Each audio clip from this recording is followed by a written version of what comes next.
Welcome to another episode of Exploring Different Brains. I'm Dr. Hackie Reitman, and today we're so fortunate to be joined by Mari Nosal, who's the author of several books, including The 10 Commandments of Interacting with Kids on the Spectrum.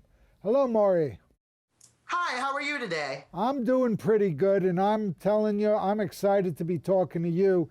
Now, why don't you introduce yourself to our audience? Sure. My name is Mari Nosal. I'm from Plymouth, Mass. And I have a whole family of Aspergians. I'm the only neurotypical in the family. And I'm also the only female. And my husband and I in October just celebrated 30 years of marriage. Very nice. So I've had a lot of experience with being around Aspergians. All right, so tell us from your point of view how it went with the first diagnosis. Like, share that with our audience.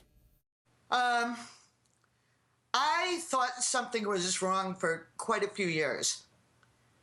And as you know, in the last decade, there's been a great growth in the wealth of knowledge for Aspergians. When my son was young, he's 28 as of February 13th. The people did not know a lot about it. They were often diagnosed with ADD back then. And I kept fighting with them, stating that he had processing issues. And they kept telling me that he was just lazy, oppositional, defiant. The anger was actually coming out of his frustration.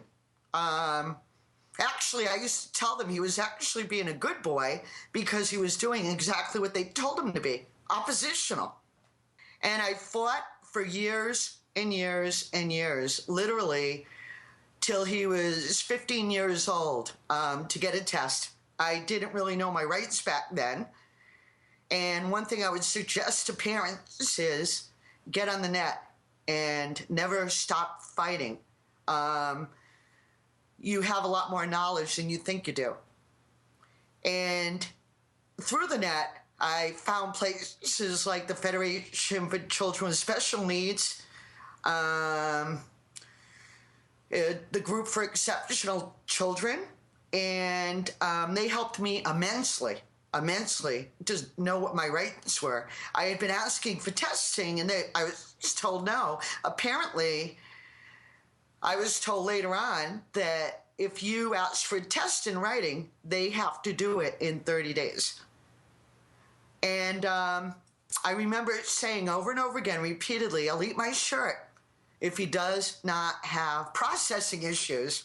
And I just said, but what do I know? I'm only his mother. I live with him 24/7. And it got to the point, unfortunately, where he was just going into 9th grade. And I wanted them to keep him back because emotionally, as you know, people with Asperger's tend to be emotionally behind their chronological age. And I wanted him to have another year in 8th grade. He was struggling, really struggling to grow emotionally a little bit more. And he would be about a year older than the other kids. And they still had that ideology, push him, he's lazy, push him. And I kept saying, you're going to push him right into depression. He went into 9th grade, and we got a call one night that while he was away with the band on the bus, he had told another girl, I wonder what it would be like to be dead. Wow. And what it all came down to was that that was when they listened to me finally, and we got the testing done. And what it came down to was they put it as, with all of the issues he had, 9th grade literally slapped him in the face. He wasn't ready to be there. He didn't feel like he fit in. The demands of the academic work were too much for him. And I had a team set up within 24 hours just to help him with that. But sadly, I hear stories now, even now, that children get to that point before they get help. Well, you And know, my goal, Maury, when I was out in Las Vegas last summer, I was given a keynote talk to the 13th annual adolescence meetings out there, psychologists, social workers, so forth. And I was Googling adolescence and was kind of surprised to learn that the three leading causes of death were accidents, which I expected because we all think we're immortal as teenagers. And then homicides was number 2, but suicides was a very strong number 3. And yet I found most of the audience, not their fault. I mean, I'm an MD, and I got 0 training in neurodiversity. But these people are working suicide lines, and X percentage of those who are calling in have Asperger's, autism, PTSD, I mean, you name it, kind of thing. exactly. And they had received no training in this. And then if you extend that further, teachers receive very little training, generally, doctors get none, and we're trying to change all that. And so now getting back to your son, he's obviously has gotten through that crisis.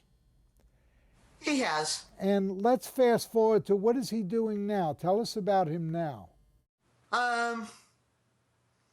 He had finally gotten a job and found his niche about a year ago. Selling cars, of all things.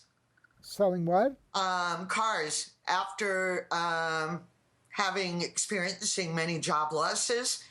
And as you were talking about, people do not understand Asperger's and the spectrum. Some of his other jobs that he lost were because of his processing issues, big lines at a cash register. He would start getting anxious and struggle and give out the wrong change. So finally I kept pushing him. I have so many of the same ideologies as you do in your book, by the way. I'm going to tell you that right now. You got to push them. You can't wrap them in a bubble, and you mention that in your book. Every time, I don't want to call it failing, but when he lost a job, I would push him that I want to see 5 resumes go out every day and remind him that you're not stupid. It's just not the right job for you. So he finally found his niche. And I wasn't going to talk about this, but people have told me that it might be a good thing to publicly speak about. You had talked about naiveness, and it's a really, really serious problem. He was doing extremely well at his job at car sales because he's memorized pretty much every part of the engine, knows where every car is parked. He met this girl at his last job who was a substance abuser. And I wasn't going to talk about it, and I've talked to people about it before I came on your show, and they said, you'd be surprised how many other people I could help by speaking about this. She kind of latched on to him. He has a very, very big heart. And she went into a rehab while he was working with her. When she got out, she started emailing him saying, I can't get out of the halfway house until I have an apartment to live in. So he decided to get an apartment, and she promised to pay half of the money. Within a couple of weeks of moving into the apartment, she was using again. And we tried to explain to him what was going on. He had a job. She was using him for his money. When he didn't give her money, she would cry or say that he didn't like her, or she was going to do something to herself if he didn't give her the money, or even threaten him. And there were cases when he believed the negative things she said about him. He had not had a lot of friends growing up, which is common. And to him, she was somebody who needed help, and he was going to help her. Fast forward, he started getting behind on his car payments. She ended up getting in trouble with the law. It was worn out for her. And even with that, he was still making excuses for her, saying she needs somebody to believe in him. Was he using it all? What? Did he start using it all? No. No, and I think part of that might have been, again, where you teach them what's out there to the best of your ability, I should say. I was a detox counselor for 7.5 years when they were very young, at 9 and 11. And I used to make a point to bring them in when I picked up my check so they could see these people and understand what could happen to them. And I think maybe that might have kept him from using. He did drink a little bit, but he stayed away from the drugs totally, thankfully. What ended up happening is he ended up losing the apartment. She ended up going to jail. She convinced him to pay her bail to give her another chance to get out of jail. He lied to us, which is another thing. Yes, Aspergians can lie. That he said she needed help. She got out of jail. He started running out of money. He had nothing more to give her. He was behind on his car payments and everything. And when he had no more money to give, apparently she started calling up his boss and telling his boss horrible things about him, harassing people at the car lot. And he subsequently, and this is recent, lost his job because of that. And what we are doing now is working with him, and I make a point to let him know that everybody makes a mistake, but we need to learn. Because if we just say we learned, but we can't explain what we took away from that and how we're going to change, then I told him it's just lip service. And what we did is we've gotten him into therapy.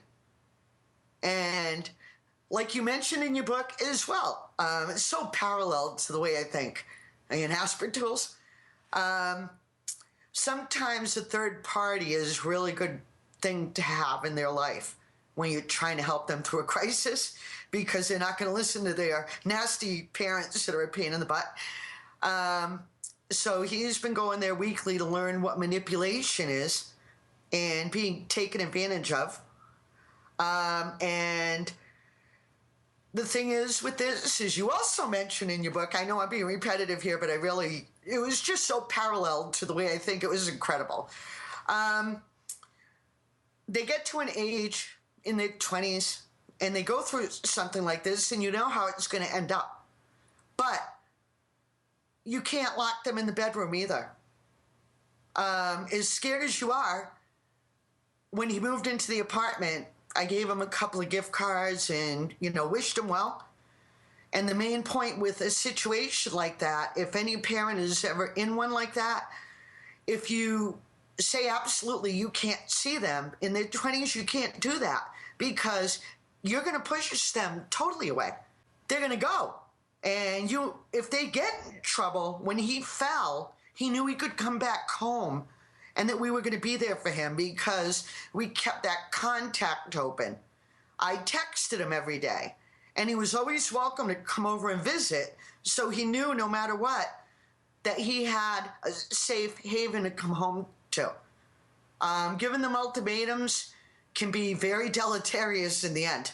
That could have been a totally different situation. He could have got hurt. He might have thought that he couldn't come home and been homeless. So what you have to learn is not to you don't really let go, but you need to step back. But you have to be in a proximity to when they fall, to be there to help them pick up the pieces. Well, Maury, you've obviously learned so much, and what I'd like you to do for our audience is take us through the 10 commandments of interacting with kids on the autism spectrum. Let's hear, in all you've learned, what you consider the most important chapters in your book, the most important commandments that that the people watching this or listening to this or reading this can use. I have several right here that I really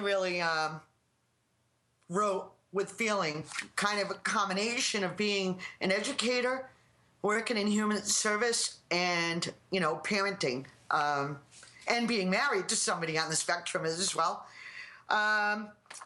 This is a big one. Thou shalt not perceive me as a diagnosis. It is not true that once you have worked with an autistic child, you have worked with all of them. They, as you mentioned, with neurodiversity, are as different as anybody else. My husband is a brilliant engineer. My son has mapping difficulties and has a lot of difficulty processing mathematical concepts. They're all very, very different. His forte is English. My husband is math. There are many different degrees of autism, hence the meaning of the term autism spectrum. We have distinct personalities and talents just like you.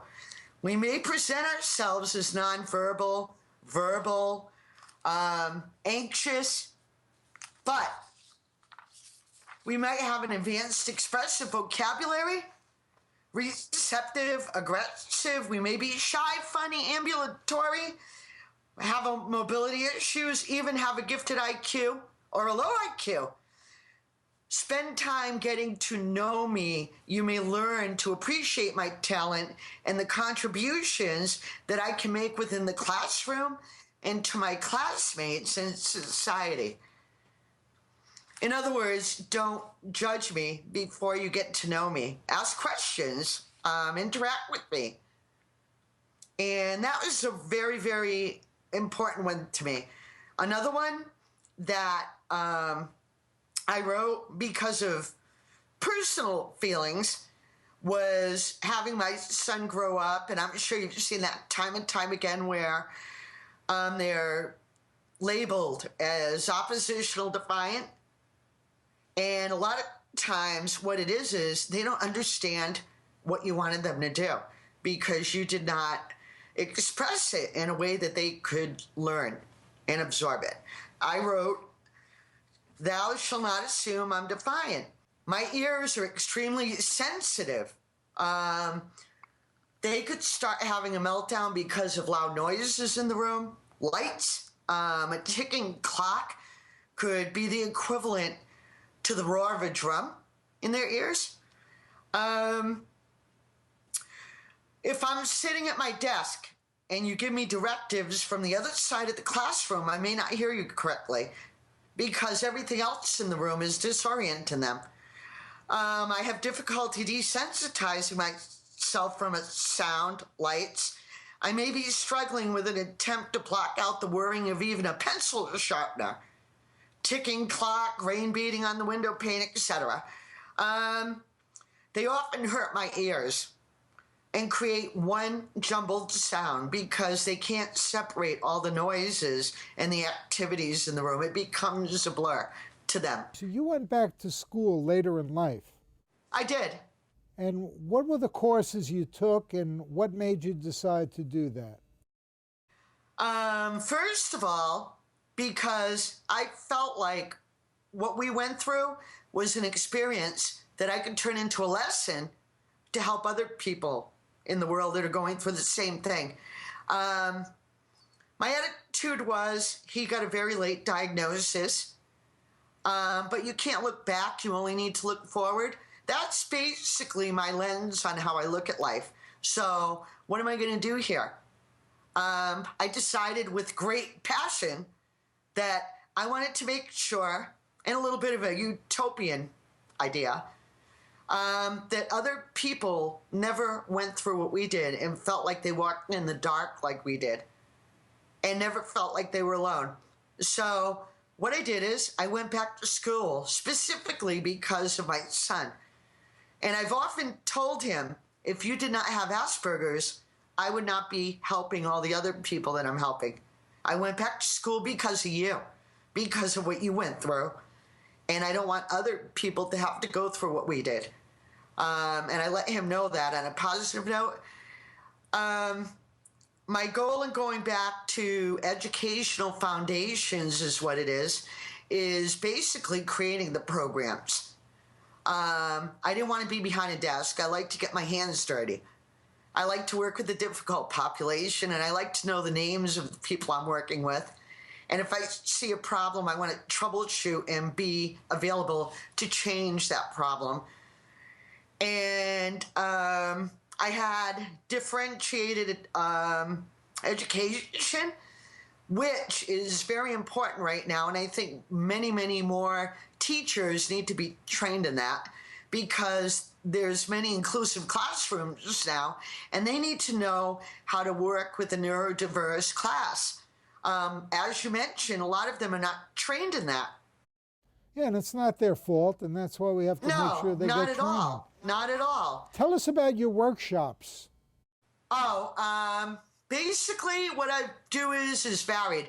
I work with parent groups, present to parents. Basically with them, what I do is I speak about my own background, and I break my 10 Commandments book into 3 areas, and I use that in PowerPoint to elaborate on what I'm doing, and also provide examples of what they can do to troubleshoot.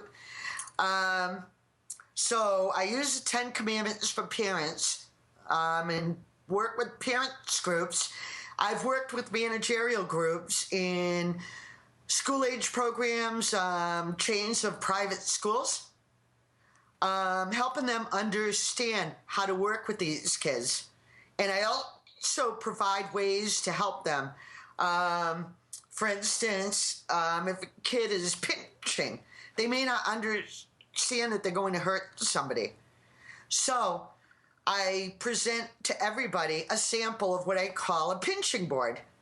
It's a piece of paper with a clothespin on it. And what you do is the child pinches, you teach them to substitute the clothespin on the paper rather than pinch somebody in the skin. That's a nice little tool.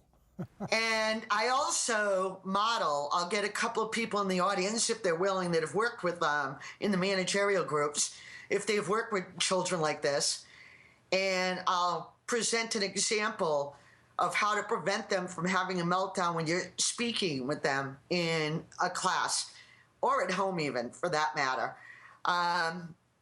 There's a really great book called All Children Are Not Created Equal. It's an education book. Very well written. And what they're basically talking about is that, no, you cannot treat each child in the room the same. You have to look at their situation and, again, be trained in that, and deal with them in a way that they learn. And I often model how to work with somebody on the spectrum if you're trying to explain something to them and they're on the border of having a meltdown. You never force them to look you in the eye. What you do is you get down on one knee and stay about 4 feet away from them. And what you could do is, rather than just saying, look me in the eye, say, if you can hear me, please nod your head. And what you're doing when you do that is you're going to build a trust. And little by little, if you look really close, you're going to see them start rolling their eyeballs sideways, looking at you, and then darting them back. And if you continue to do this, eventually they're going to let you get a little bit closer to them. But if you expect them to look you in the eye and you're too close to them, they're going to melt down. You've invaded their space. So you have to adjust what you're doing in the class or even at home with them to accommodate their needs and their personal body space area that they need. So basically, it's varied. I train people on how to interact with them, and a big thing with me is prevention before remediation. All right. Now you mentioned that your husband has some Asperger's traits. He does. He does. Not quite to the degree of my son, but like I said, it's been experience for me and them, because not only do I have to learn about them, but they have to learn about me. We have to have, and this goes into the workplace, a mutual respect for each other. If you want me to understand where you're coming from, you need to understand where I'm coming from.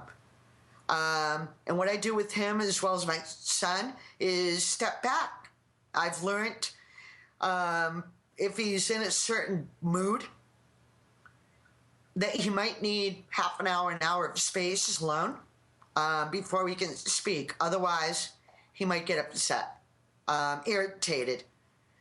At the same token, I've taught him that you may not understand when I'm sad, which is something that took a long time for him to learn.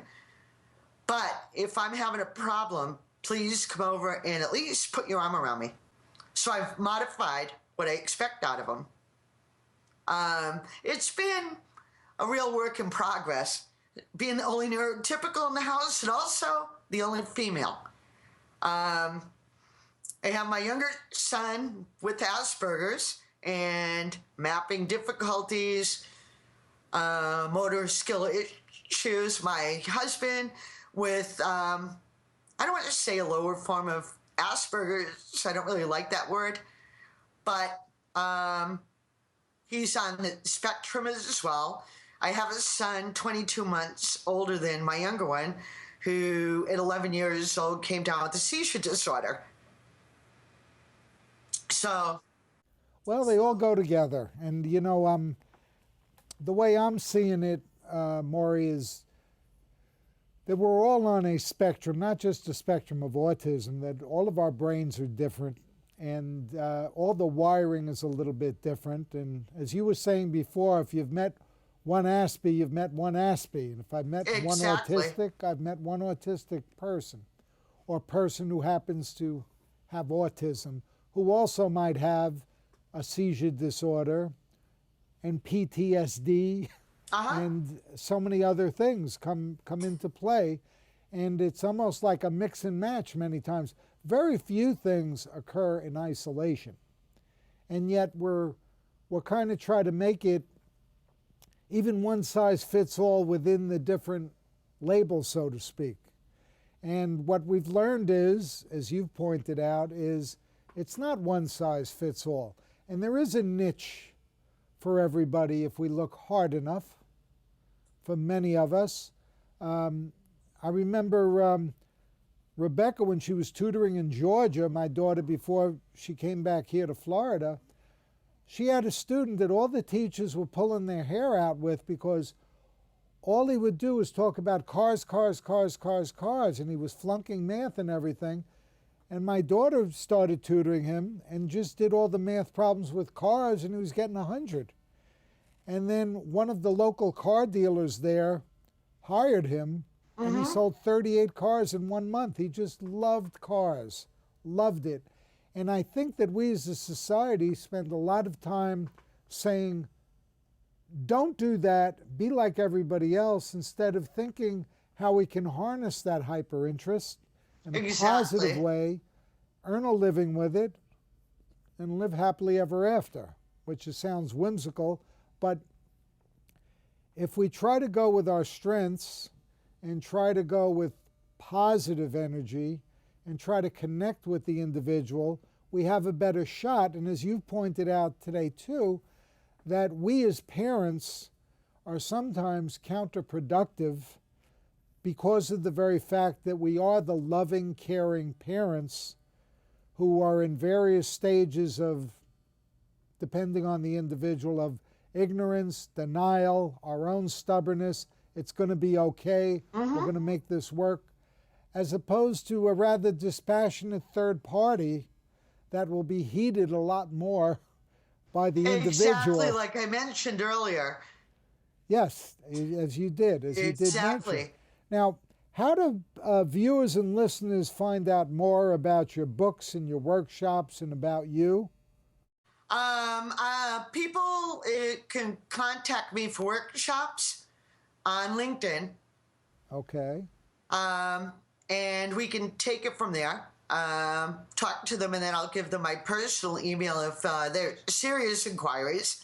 For my books, Amazon.com, Barnes and Noble online. We've spoken about the Ten Commandments. Tell us about your other works. I wrote a book with curriculum ideas that I used to my school age programs and I devised. My kids were ages 5 to 13 years old. I had everything from intermittent explosive disorder in my class to bipolar disorder, PTSD, OCD, and you name it, everything in between. And my curriculum had to be developed for children from that large, vast age group and learning difficulties to be able to get something out of it. So what I did is I came up with curriculum ideas where you could accommodate everybody in the room without them feeling like they were being singled out. Like I would play, for instance, musical paper plates rather than chairs, because the kids who had motor skill issues would not fall into a chair and get hurt. The paper plates were harmless, and I would turn it into a learning lesson by putting letters on the plates. And again, rather than singling the children out, what I would do is, if a child who I knew was very, very highly gifted stepped on the letter A, for instance, they would stop when the music stopped and tell me a word that began with the letter A and an object. If the child wasn't particularly literate or had struggled, what I would do is ask him to merely tell me what the letter was. So I knew what each child was capable of, but they all play that game together. But I would adjust it without singling them out. And they worked as a team, they worked as a group. So every single curriculum idea in my book is made to be adapted no matter what capabilities that the child has in that classroom, so they can all work as a team and no child is left out. What is the name of that book? It's curriculum ideas for school age programs.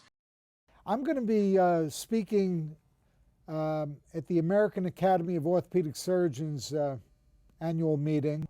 What advice would you give them? What commandments would you give to them? All right.